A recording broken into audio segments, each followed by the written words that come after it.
Et bienvenue sur Badass Machine. N'est pas un homme, c'est une machine. Aujourd'hui, on va parler du Terminator de 1984, ou plutôt de ce qu'aurait pu être ce premier Terminator. En effet, si James Cameron avait pu appliquer toutes ses idées, ça aurait donné un Terminator bien différent, mais tout aussi intéressant. À commencer par le casting.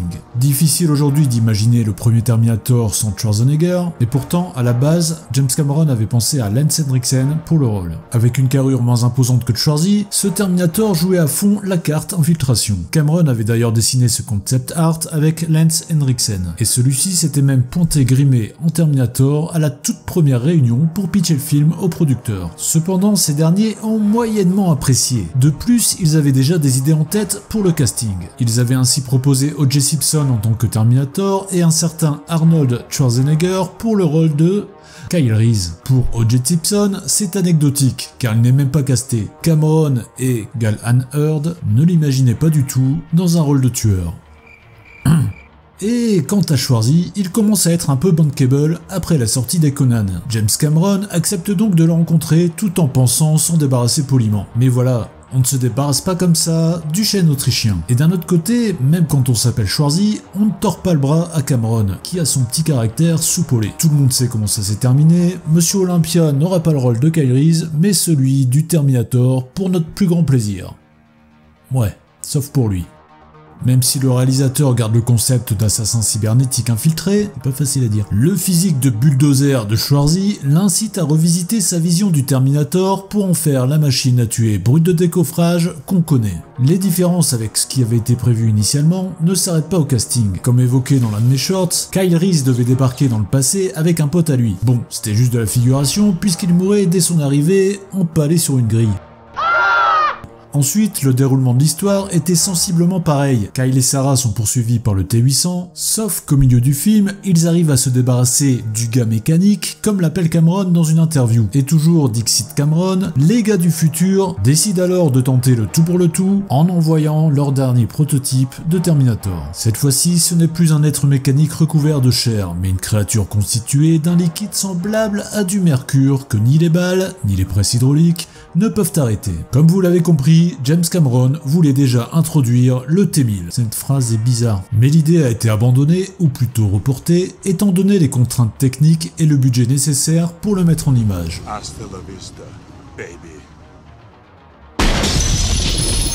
Puisqu'on est dans les idées abandonnées dans le scénario, je vais aussi évoquer le fait que le T-800 devait manger pour conserver sa chair organique. On devait ainsi le voir à l'écran en train de manger une barre chocolatée avec l'emballage. Oui. Bah dis donc, t'es un sacré dégueulasse, toi. Tu bouffes la cellophane avec?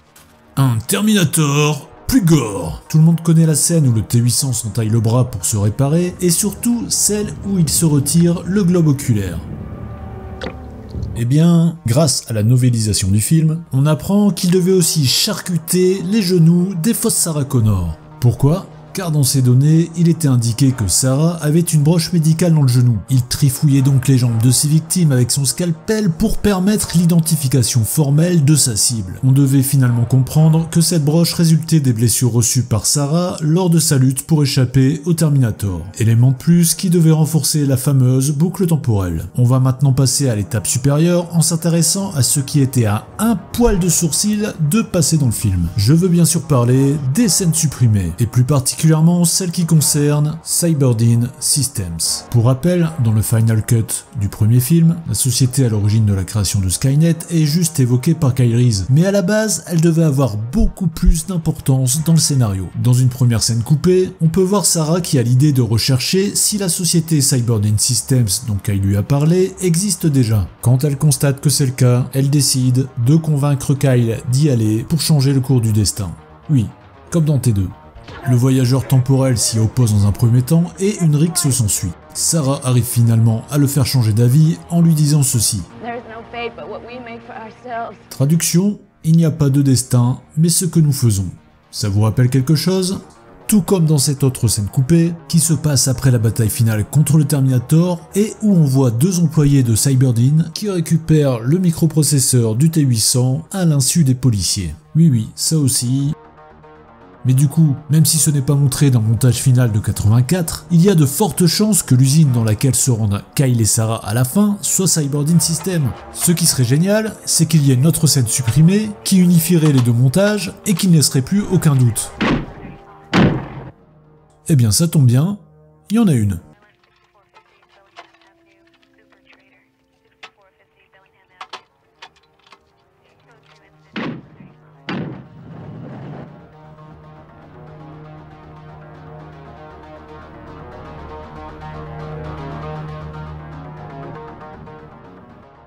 Pour conclure, toutes ces idées, qui sont d'ailleurs plus que des idées vu l'état d'avancement de la plupart d'entre elles, bref, toutes ces idées sont excellentes. On pourrait même dire qu'il n'y a rien acheté, et pourtant, c'est ce qui a été fait. Et paradoxalement, c'est là qu'on reconnaît le talent de James Cameron pour savoir ce qui va marcher au box-office. Il a su garder la tête froide, réadapter sa vision et être pragmatique dans ses choix pour répondre aux contraintes qu'impose un film. Et il a eu raison, c'est ce qui fait que Terminator est devenu une référence de la SF. Cependant, je ne peux pas m'empêcher de m'imaginer ce qu'aurait donné le film dans une dimension parallèle, dans un plan différent, un plan où tout se déroule sans accroc.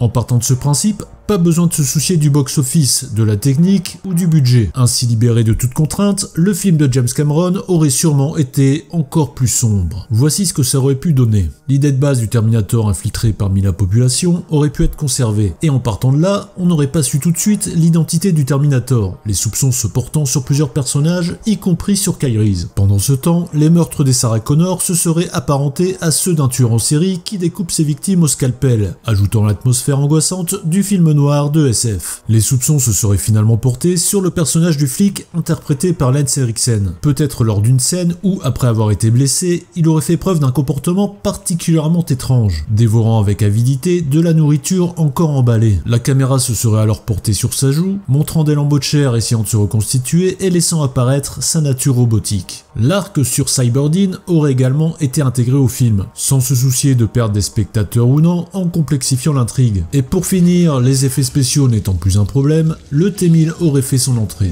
Ultime recours de Skynet, et encore plus inquiétant que le T-800 de par sa nature, il aurait fait planer une menace encore plus lourde, nous amenant au climax du film. Voilà donc, dans les grandes lignes, ce qu'on aurait pu voir en ajoutant les idées initiales de Cameron. Et même si j'adore les deux premiers Terminator de la franchise, je ne sais pas ce que vous en pensez, mais moi, ça m'aurait botté de voir cette version.